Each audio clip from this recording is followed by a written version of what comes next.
Donald Trump के लिए सबसे प्रिय शब्द शायद डील है। खासकर जब बात चीन और रूस जैसे बड़े विरोधियों की हो तो ट्रंप ज्यादा मुखर हो जाते हैं।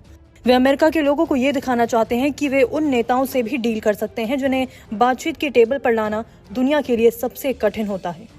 एक रिपोर्ट के अनुसार हाल ही में ट्रंप ने रूस के साथ व्यापार सामान्य करने की बात की थी, जो यूक्रेन युद्ध को सुलझाने के लिए मॉस्को पर दबाव कम करने की कोशिश के रूप में देखा गया। इसके साथ ही चीन के राष्ट्रपति को फोन करने का आग्रह कर उन्होंने वैश्विक व्यापार युद्ध के असर को हल्का करने की मंशा जताई। एक इंटरव्यू में ट्रंप ने खुद की तुलना एक विशाल सुंदर स्टोर से की जहां हर कोई आकर खरीदारी करना चाहता है। इससे संकेत मिलता है कि वे दुनिया के ताकतवर नेताओं के साथ खुद को एक केंद्रीय व्यापारी या डील मेकर के रूप में देखते हैं। न्यूयॉर्क टाइम्स का कहना है कि ट्रंप के दिमाग में रूस और चीन को लेकर कुछ और भी बड़ा चल रहा है, शायद एक वैश्विक समझौता।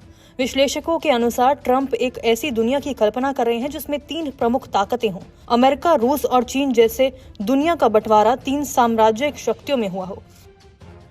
ट्रंप की विदेश नीति आलोचनात्मक नजरों से देखी जा रही है, क्योंकि वे न केवल अपने सहयोगियों की आलोचना करते हैं बल्कि अमेरिका के सैनिकों को दुनिया भर से हटाने की बात भी करते हैं, जो रूस और चीन के हित में जाता है। ट्रंप पुतिन और शी जिनपिंग को बुद्धिमान और मजबूत नेता बताते हैं और उन्हें अपना मित्र कहते हैं।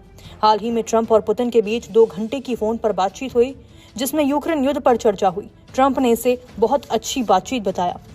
विशेषज्ञों का मानना है कि ट्रंप की रणनीति अमेरिका को अपने पारंपरिक साझेदारों से दूर कर सकती है, खासकर भारत के मामले में, जहां ट्रंप प्रशासन की नीति बाइडेन प्रशासन की इंडो पैसिफिक साझेदारी की सोच से बिल्कुल अलग दिखती है। यह अमेरिकी हितों को दीर्घकालिक रूप से नुकसान पहुंचा सकती है। इस दृष्टिकोण में सबसे बड़ी आशंका ताइवान को लेकर है। चीनी विश्लेषक यून सन का मानना है कि बीजिंग अमेरिका से ताइवान के बदले प्रभाव क्षेत्र की बड़ी डील करना चाहता है। ऐसे में सवाल उठ रहा है कि क्या ट्रंप ताइवान को सौदेबाजी में शामिल कर देंगे।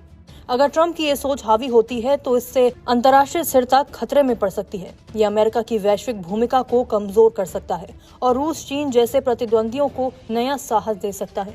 आने वाले महीनों में ये पूरी दुनिया की राजनीति को गहराई से प्रभावित कर सकता है।